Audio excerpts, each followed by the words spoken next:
জয় বাংলা স্লোগানকে বাংলাদেশের জাতীয় স্লোগান হিসাবে প্রতিষ্ঠা করার জন্য এদেশীয় ভারতীয় বুদ্ধিজীবীরা উঠে পড়ে লেগেছে। তারা বলতে চায় জয় বাংলা নাকি বাংলাদেশের স্লোগান, জয় বাংলা নাকি মুক্তিযুদ্ধের স্লোগান।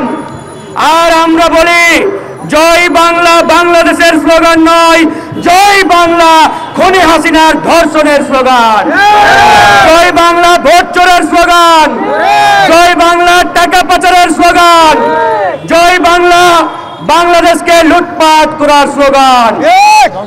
আজকে যদি আমরা প্রশ্ন করি এই জয় বাংলা স্লোগান দিয়ে ছাত্রলীগের সন্ত্রাসীরা সেই বিশ্বজিৎকে যখন কুপিয়ে কুপিয়ে হত্যা করা হয়েছিল, তারা যখন তাকে কুপিয়ে কুপিয়ে মেরে ফেলছিল, তখন বাংলাদেশের এই তথাকথিত বুদ্ধিজীবীরা কোথায় ছিলেন?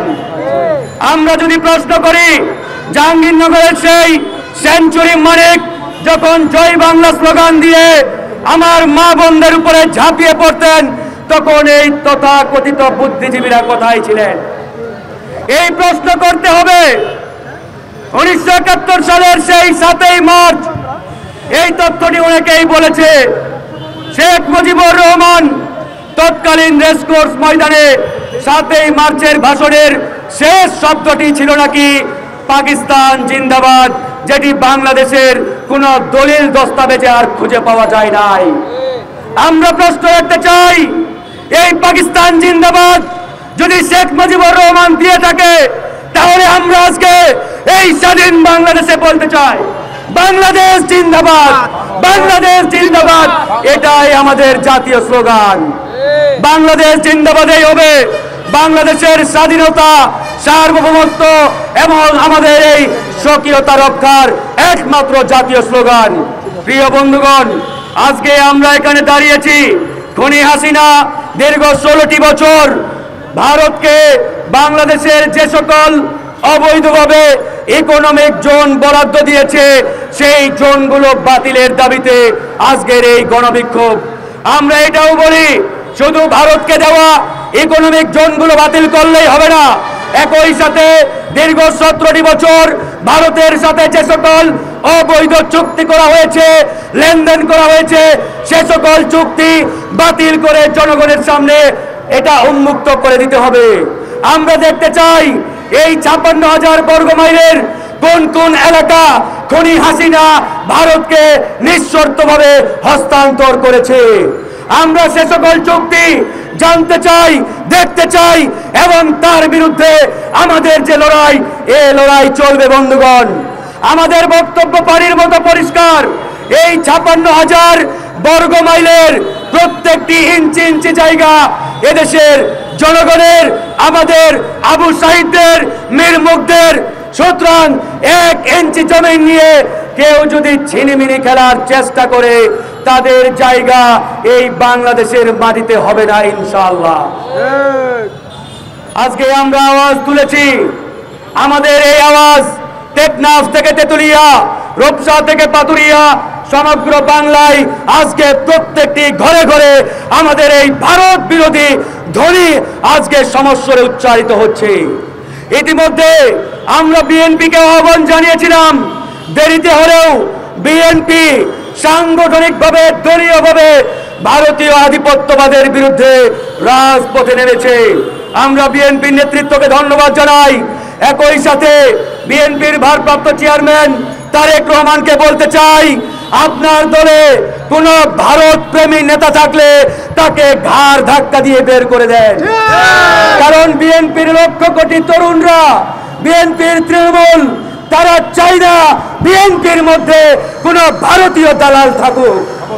সুতরাং বিএনপিকে সিদ্ধান্ত নিতে হবে, তারা ভারতীয় দালালদের তাদের দলের হাইকমান্ডে রাখবে, নাকি ভারত বিরোধী বাংলাদেশের লাখো কোটি মানুষের হৃদয়ের কথা বুঝে, সেন্টিমেন্ট বুঝে এরকম নেতাদের সামনে আনবে।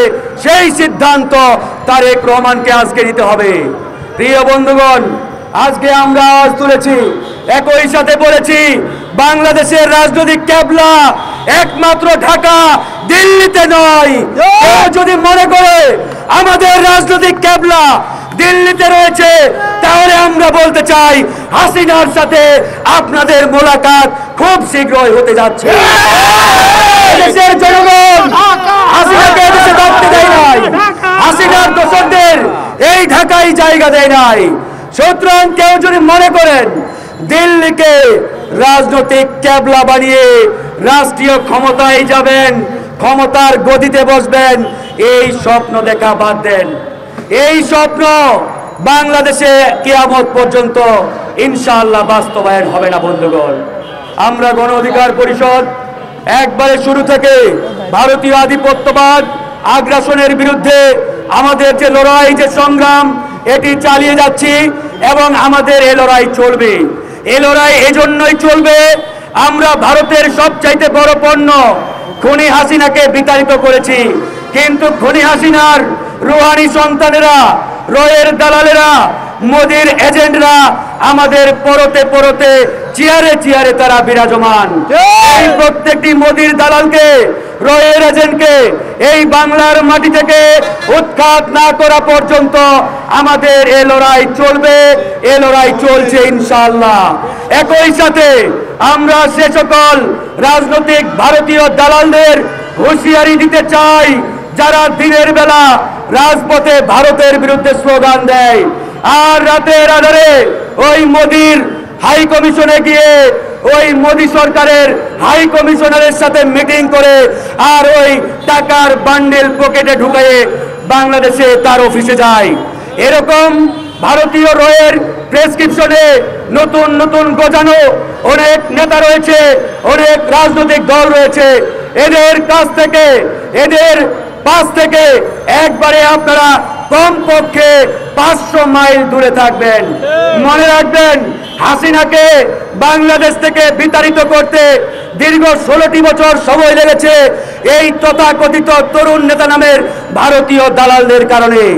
এই ভারতীয় খপ্পরে, এই ভারতীয় দালালদের খপ্পরে এই বাংলাদেশের জনগণ যদি না পড়তেন, তাহলে খুনি হাসিনা দীর্ঘ 15টি বছর তার যে জালিমতন্ত্র, এই জালিমতন্ত্র আমাদের উপরে চাপিয়ে দিতে পারতেন না। তাই আজকে সময় এসেছে এই ভারতীয় দালাল রয়ের এজেন্টদের কাছ থেকে আমাদের নিরাপদ দূরত্ব বজায় রাখতে হবে। অনেকেই প্রশ্ন করে, ভাই ভারতীয় দালাল চেনার উপায় কি? আমি তাদেরকে একবারে শর্টকাট একটা ফর্মুলা দিয়েছি। এই ভারতীয় দালালদের সেভাবেই চিনবেন, তারা কোনোদিন তাদের দলীয় ব্যানারে এই 5ই আগস্টের পরে মোদী সরকার তথা ভারতের বিরুদ্ধে একটা টু শব্দ পর্যন্ত করে নাই। কারণ ভারতীয় সেই হাই কমিশনার প্রণয় ভার্মা রেগুলার তাদেরকে হাই কমিশনে ডেকে ডিনার পার্টিতে দাওয়াত দেয় আর ডিনার শেষে একটা মোটা অঙ্কের খাম পকেটে গুজিয়ে দেয় আর বলে, যাও বাবা রাজপথে নামো, ভারতের বিরুদ্ধে মাঝে মাঝে দু একটা কথা বলবা যাতে পাবলিক তোমাকে সন্দেহ না করে। এরকম সূক্ষ্ম দালালদের থেকে যদি আমরা বিরত না থাকি, তাহলে এই বাংলাদেশ আগামীতে আবারও ভারতের দাসত্বের কবলে পড়বে, আপনারা লিখে রাখতে পারেন। কিন্তু বন্ধুগণ, আমাদের শরীরে এক ফোঁটা রক্ত থাকতে এই বাংলাদেশকে আর কোনোদিন ভারতের খপ্পরে পড়তে দেব না। আমরা গণ অধিকার পরিষদ ভারতের বিরুদ্ধে আজীবন আমৃত্যু আমাদের এই সংগ্রাম জারি রাখবো, জারি রাখবো, জারি রাখবো।